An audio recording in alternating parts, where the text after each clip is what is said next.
ಬಾಳೆಹಣ್ಣು ಬೆಲ್ಲ ಗೋಧಿ ಹಿಟ್ಟು ಇತ್ತು ಅಂತ ಅಂದ್ರೆ ಸೂಪರ್ ಆಗಿರುವಂತಹ ಸ್ವೀಟ್ ರೆಸಿಪಿ ರೆಡಿ ಆಗುತ್ತೆ. ಇವನ್ ಶುಗರ್ ಪೇಷಂಟ್ಸ್ ಕೂಡ ಸ್ವಲ್ಪ ಪ್ರಮಾಣದಲ್ಲಿ ಆದ್ರೂ ತಿನ್ಬಹುದು ಖುಷಿಯಾಗಿ. 1 ಕಪ್ನಷ್ಟು ಬೆಲ್ಲಕ್ಕೆ 1/4 ಕಪ್ನಷ್ಟು ನೀರನ್ನ ಹಾಕ್ಬಿಟ್ಟು ಬೆಲ್ಲನ ಕರಗಿಸ್ಕೊಳ್ಳಿ. ಎಳೆ ಪಾಕ ಏನ್ ಬೇಡ, ಜಸ್ಟ್ ಬೆಲ್ಲ ಕರಗಬೇಕು. 1-2-3 ಕುದಿ ಬರ್ಲಿ, ಆವಾಗ ಸ್ಟವ್ ಆಫ್ ಮಾಡ್ಕೊಂಬಿಡಿ. ಈಗ ಇನ್ನೊಂದು ದಪ್ಪ ತಳದ ಪಾತ್ರೆ ಅಥವಾ ನಾನ್ ಸ್ಟಿಕ್ ಪ್ಯಾನ್ ತಗೊಳ್ಳಿ. ಯಾಕಂದ್ರೆ ಇಲ್ಲಿ ಗೋಧಿ ಹಿಟ್ಟನ್ನ ತುಪ್ಪದಲ್ಲಿ ಹುರಿಬೇಕಾಗುತ್ತೆ. ತೆಳ್ಳಗಿದ್ರೆ ಸೀದೋಗ್ಬಿಡುತ್ತೆ, ತಳ ಹಿಡಿಯುತ್ತೆ ಅಂತ. ಅದೇ ಪಾತ್ರೆಗೆನೆ 2 ಸ್ಪೂನ್ ತುಪ್ಪನ ಹಾಕೊಂಡ್ಬಿಟ್ಟು 1 ಕಪ್ ಗೋಧಿ ಹಿಟ್ಟನ್ನ ಹಾಕಿ ಹುರಿತಾ ಬನ್ನಿ.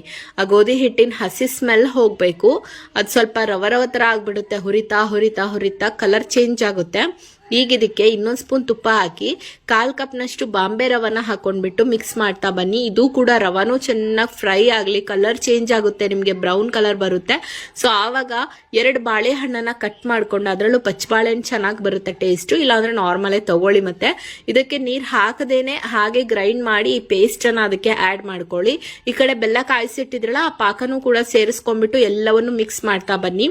ಅದು ಬೇಯುತ್ತೆ ಚೆನ್ನಾಗಿ. ಯಾವಾಗ ತಳ ಬಿಡ್ತಾ ಇದೆ ಅಂತ ಅನ್ಸುತ್ತೋ ನಿಮಗೆ, ಆವಾಗ 1 ಸ್ಪೂನ್ ತುಪ್ಪ ಹಾಕ್ಬಿಟ್ಟು ಡ್ರೈ ಫ್ರೂಟ್ಸ್ ಏಲಕ್ಕಿ ಪೌಡರ್ 1/2 ಸ್ಪೂನ್ ಹಾಕಿ ಮಿಕ್ಸ್ ಮಾಡಿ ಒಂದು ತುಪ್ಪ ಹಚ್ಚಿರೋ ತಟ್ಟೆಗೆ ಇದನ್ನ ಹಚ್ಬಿಟ್ಟು 1 ಅವರ್ ಸೆಟ್ ಆಗಕ್ ಬಿಟ್ಬಿಡಿ. 1 ಅವರ್ ಆದ್ಮೇಲೆ ತಣ್ಣಗಾಗಿರುತ್ತೆ, ಕಟ್ ಮಾಡ್ಕೊಂಡು ತಿನ್ನಿ. ತುಂಬಾ ರುಚಿಯಾಗಿರುತ್ತೆ, ಟೇಸ್ಟ್ ಚೆನ್ನಾಗಿರುತ್ತೆ. Download ShareChat.